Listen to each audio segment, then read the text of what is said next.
The Embassy Ballroom in the Ambassador Hotel in Los Angeles is a hive of excitement. Campaign staff, supporters, TV crews, security, and journalists are all crammed into the packed hall. Robert F. Kennedy has just finished his campaign speech. The mood is electric. As Kennedy moves through the back corridors of the hotel and through the kitchen, supporters, well-wishers, and hotel staff clamor to get his attention. But there is someone else here who wants to see him too. Up ahead in the narrow passageway, a man steps out from behind an ice cream machine and rushes toward Kennedy, a .22 caliber revolver in his hands. History was about to change, and we're going to look at exactly what went down on the fateful day in 1968 in this episode of the Infographics Show, the RFK assassination, minute by minute. June 4th, 1968. Sirhan Sirhan, a 24-year-old Palestinian-Jordanian immigrant, unloads bullets into the human silhouette targets. This is a common sight here. He's been practicing for about 2 years now at this shooting range and others in the city. His eyes are laser-focused as he spends 3 hours firing his gun.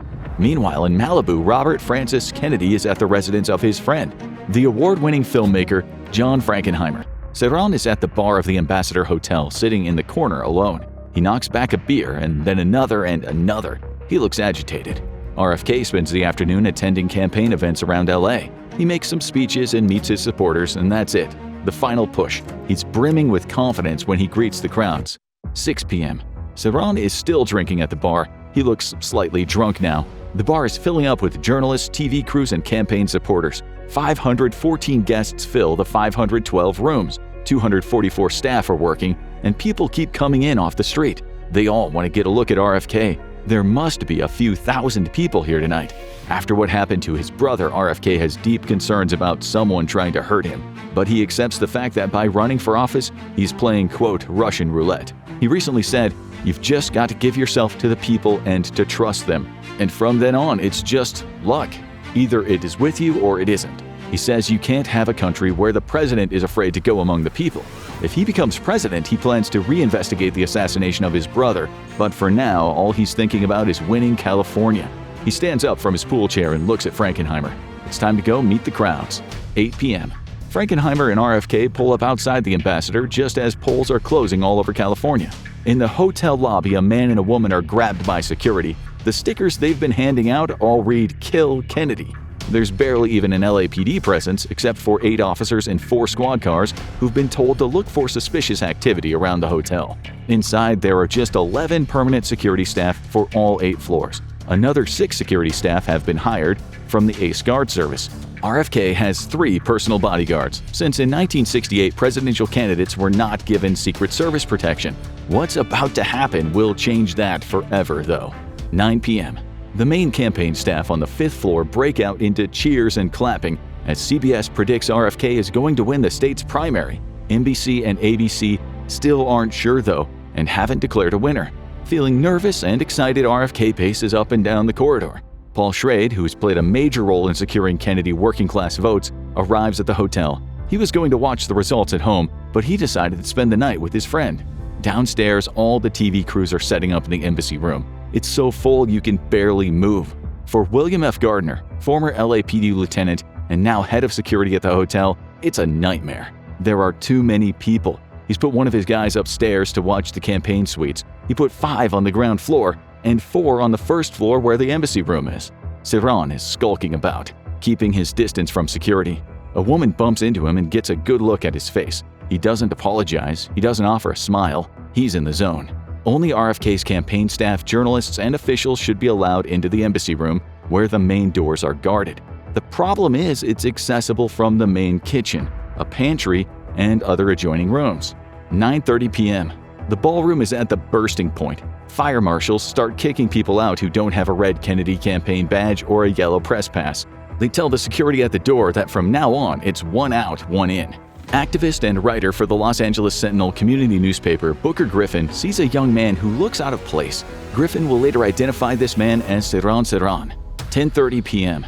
26-year-old Thane Eugene Caesar is burly plumber for the Lockheed Aircraft Company and has been asked to help out with security. He cuts an imposing figure. A .38 revolver rests in the holster at his hip. Standing out in his ace uniform, he positions himself outside the pantry. He takes a deep breath as he prepares to protect RFK. But truth be told, he hates him, just as he hated his brother. RFK is running around upstairs, moving from the 4th and 5th floors, giving interviews to ABC, NBC, and CBS. He's laughing and joking with the journalists. There's still no clear consensus, but CBS and NBC are now both saying RFK has won. ABC is holding back, but RFK is already celebrating. "We've done it, Bobby! We've done it!" screams one of his campaign staff. 11 p.m. In stifling heat, 1,800 campaign supporters in the embassy room start shouting, "We want Bobby! We want Bobby!" Sirhan stands among them, emotionless. 19-year-old Vincent DiPiero, who works at the hotel as a waiter but has a day off, has no trouble at all getting into the ballroom. He's about to be caught up in something that will make him famous. Right now, he's chatting with the kitchen staff. 11:45 p.m. RFK is surrounded by his staff and journalists as he makes his way from the 5th floor down to the ballroom. Victory is his. California today, Chicago next, and the presidency in his future. Sticking close to RFK is his small security team: Bill Barry, Roosevelt Greer, and Rafer Johnson. 11:58 p.m. Americans tuned in to ABC are watching live pictures of RFK walking into the kitchen area, through the pantry and into the hallway that leads to the embassy room. Supporters are still shouting his name in the ballroom when he stops to shake DiPiero's hand. June 5, 1968, 12:01 a.m. RFK enters the embassy room to thunderous cheers and whoops. At the lectern, surrounded by 20 smiling aides, the colors of the U.S. flag draped behind them, RFK looks out at the crowd. "We want Bobby!" people scream. Among a sea of Kennedy campaign hats, some are brandishing the V sign for victory. 12:04 a.m. RFK thanks his wife, his many supporters, and even his dog, his beloved spotted English Springer Spaniel Freckles, who's been at his side throughout the entire campaign. RFK says he'll heal the deep divisions in the U.S. and put an end to the violence, the disenchantment. He flashes the V sign and moves away from the lectern. Amid all the raucousness and celebration, as he pushes his fingers through his hair, he isn't smiling.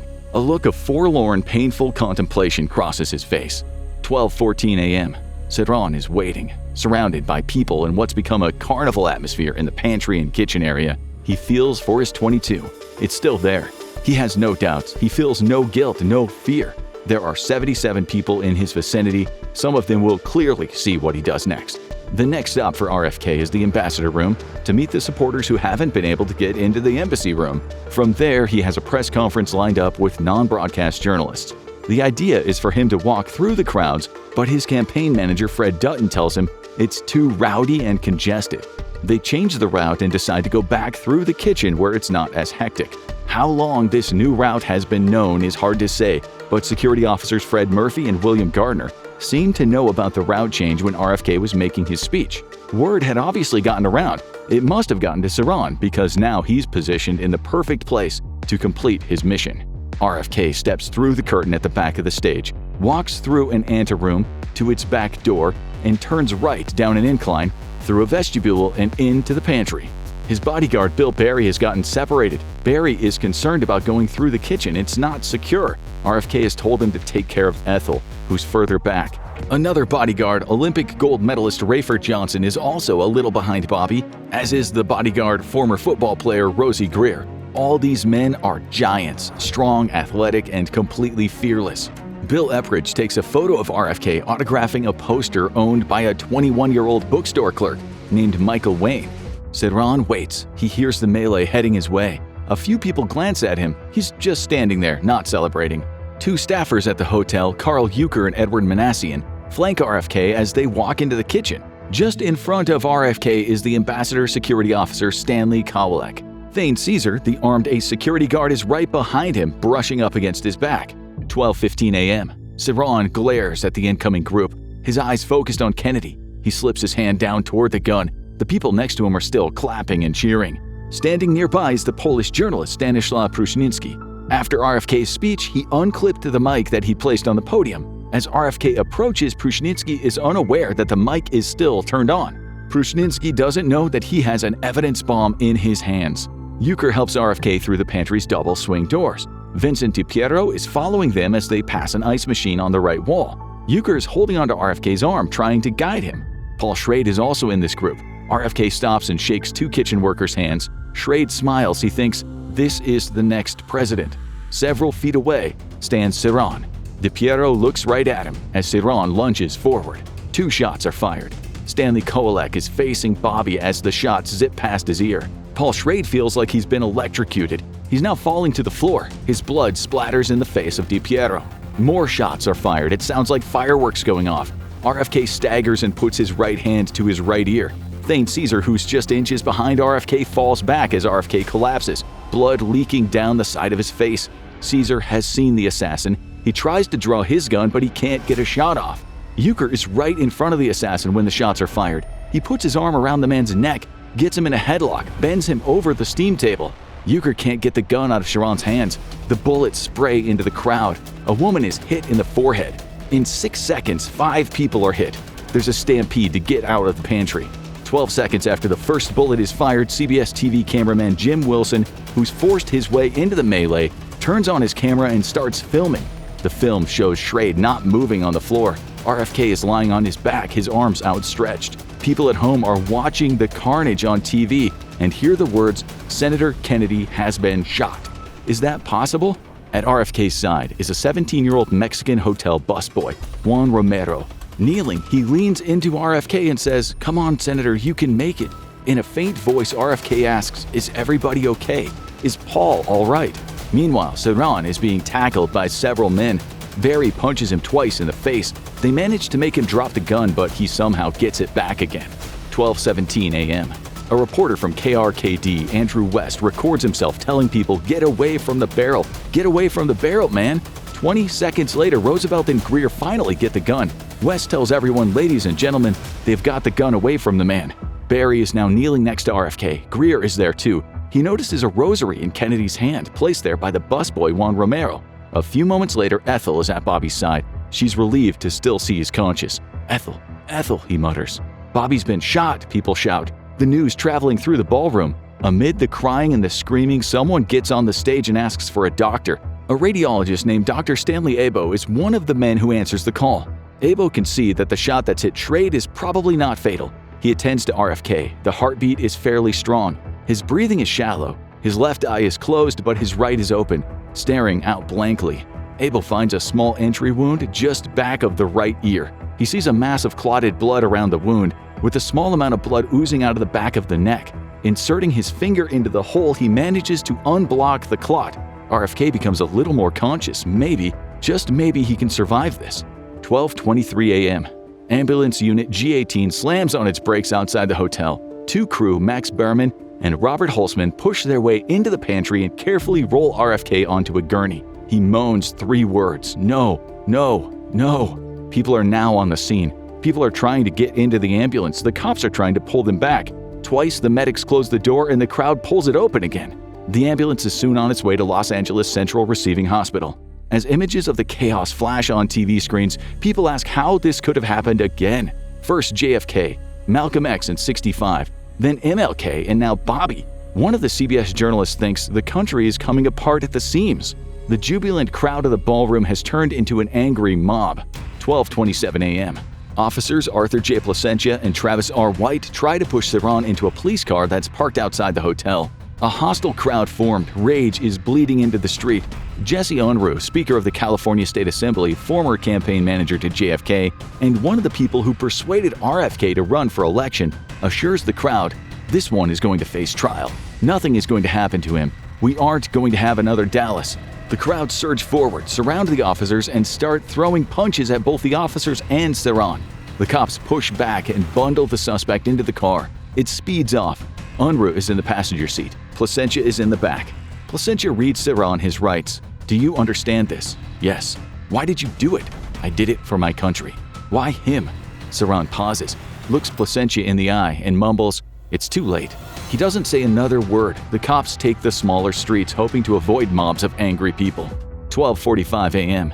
At the hospital, Bobby's state is recorded as comatose by the first attending doctor.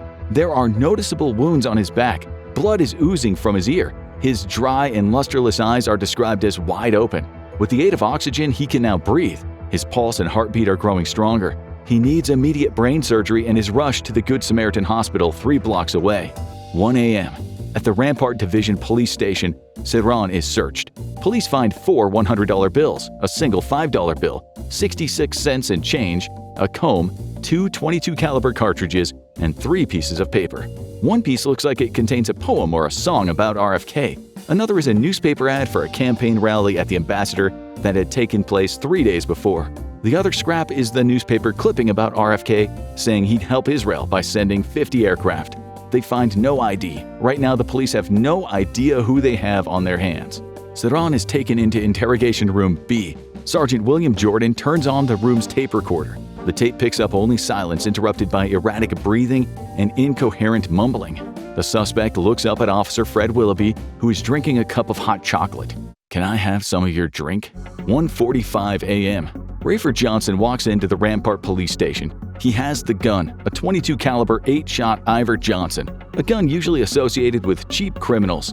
A Saturday night special. All the chambers are empty. The serial number reads H53725. The investigators immediately start checking firearms records. 2 a.m. The other injured people are already being treated in the hospital. 30-year-old William Weissel, a news director for ABC, has taken a bullet to the stomach. 42-year-old Elizabeth Evans, an artist, was hit in the head. The bullet glanced off.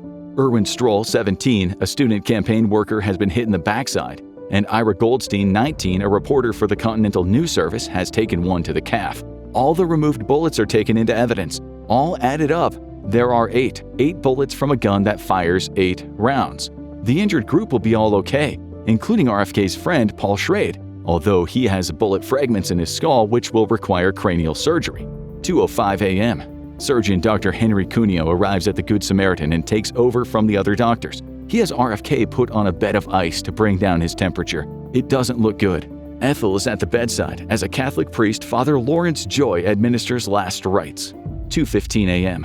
Sirhan is recorded chatting with detectives in a friendly manner. They discuss the detectives' jobs and their home lives. They've talked about capital punishment and a recent murder case in the city. The cops think they've warmed him up, so they ask him again, "What's your name?" He replies, "I think I shall remain incognito." LA County Assistant District Attorney John Howard is confused. They're all confused. They send him to the connected county jail and book him as John Doe. 3 a.m. Sirhan is still acting strange. In the interrogation room, one of the officers tells him that he'd like to know who John Doe really is. The suspect replies, "You know, that's beautiful, beautiful. Maybe we should keep it interesting." Outside the building, the LA Police Chief Tom Redden tells journalists they have the suspect's gun, but right now they don't have a name. He says the man has an accent and could be Cuban or Jamaican. 3:10 a.m. RFK is on a respirator. He doesn't respond to painful stimuli. The surgeons open up his skull and carefully take out the bone fragments. 6:20 a.m. The surgery is finished. The Kennedy family waits at his bedside. They hope and pray, and that's all they can do now. At the police station, Sirhan is upbeat and cheerful, waiting to engage the officers in conversation, seemingly about any topic but the crime. Sergeant Jordan will later remark that he appeared less upset to me than individuals arrested for a traffic violation. 7:25 a.m. Under the name John Doe, Sirhan Sirhan is arraigned on the 7th floor of the Hall of Justice. Police have been extremely vigilant, making sure no one can get near him. Everyone is thinking about what happened to Oswald in Dallas. The suspect is charged with 6 counts of assault with intent to commit murder, and bail is set at $250,000. He's taken to the jail and placed in cell 7057. 8:30 a.m. Adele Sirhan opens the morning's Herald-Examiner newspaper. The front page reads, "Kennedy shot, 4 others wounded. Police hold gunman." A picture of Sirhan is staring back out at him. Police, he reads, have yet to discover the man's identity. 9:35 a.m. The officers have traced the gun back to a man named Joe. He works at Nash's department store in Pasadena. When they catch up with him, they'll find out his real name is Munir Sirhan, brother of Sirhan Sirhan. They take him to the station. When they arrive, Adele has just gotten there. He's about to explain he thinks his brother has tried to assassinate Senator Robert Kennedy. 9:40 a.m. 3 of RFK's children have been flown to the East Coast on the vice president's plane, Air Force 2. They're sitting next to their father in a state of shock. First their Uncle John, and now this. Joe, 15, Kathleen, 16, and little Robert Jr., 14, are looking on in disbelief. Their father has bandages on his head. His eyes are blackened. Respiratory pumps are keeping him alive. Robert holds his father's hand. 10 a.m. Dr. James L. Poppin, a neurosurgeon, gives everyone the bad news. The brain damage RFK has incurred is devastating. 11:15 a.m. The LAPD and FBI are at Sirhan's home on East Howard Street in Pasadena. In Sirhan's bedroom, they find a bullet and gun cleaning patches. Detectives find a U.S. Treasury Department envelope on which uneven, messy handwriting reads, "RFK must be disposed of like his brother." At the bottom of the envelope is the word reactionary.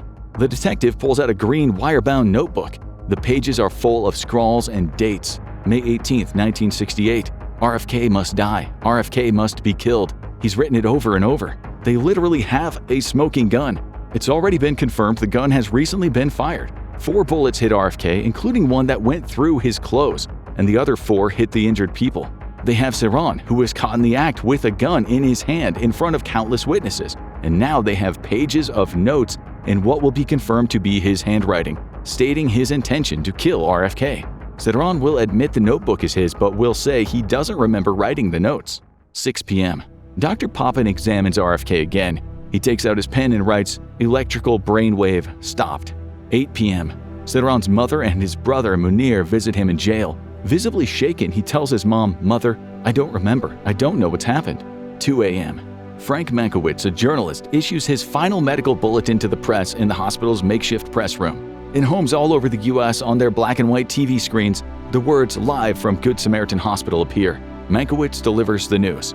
Senator Robert Francis Kennedy died at 1:44 a.m. today, June 6, 1968. He was 42 years old. RFK has been assassinated. Sirhan's mental state at the time of the shooting was a major talking point in the trial. Judge Herbert V. Walker rejected Sirhan having a diminished mental capacity and sentenced him to die in the gas chamber. His death sentence was commuted to life in prison after the California Supreme Court briefly outlawed capital punishment in 1972. He remains in prison today. Sirhan at first admitted to the crime, but since the 1980s has claimed that he has no recollection of what happened during those moments in the pantry. Now you need to watch, was JFK killed by the CIA, or this other video instead.